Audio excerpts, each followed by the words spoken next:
اعوذ باللہ من الشیطان الرجیم بسم اللہ الرحمن الرحیم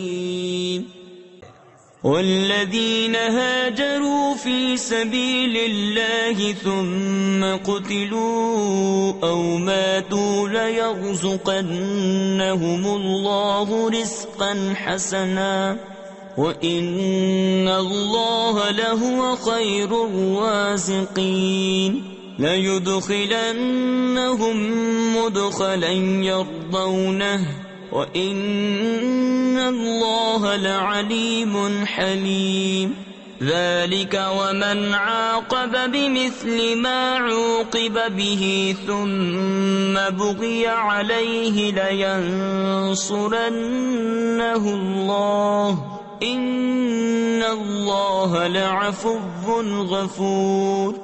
اور وہ جنہوں نے اللہ کی راہ میں اپنے گھر بار چھوڑے پھر مارے گئے یا مر گئے تو اللہ ضرور انہیں اچھی روزی دے گا، اور بے شک اللہ کی روزی سب سے بہتر ہے۔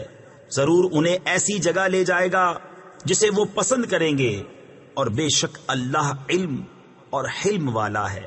بات یہ ہے، اور جو بدلہ لے جیسی تکلیف پہنچائی گئی تھی پھر اس پر زیادتی کی جائے تو بے شک اللہ اس کی مدد فرمائے گا، بے شک اللہ معاف کرنے والا بخشنے والا ہے۔ صدق اللہ العظیم۔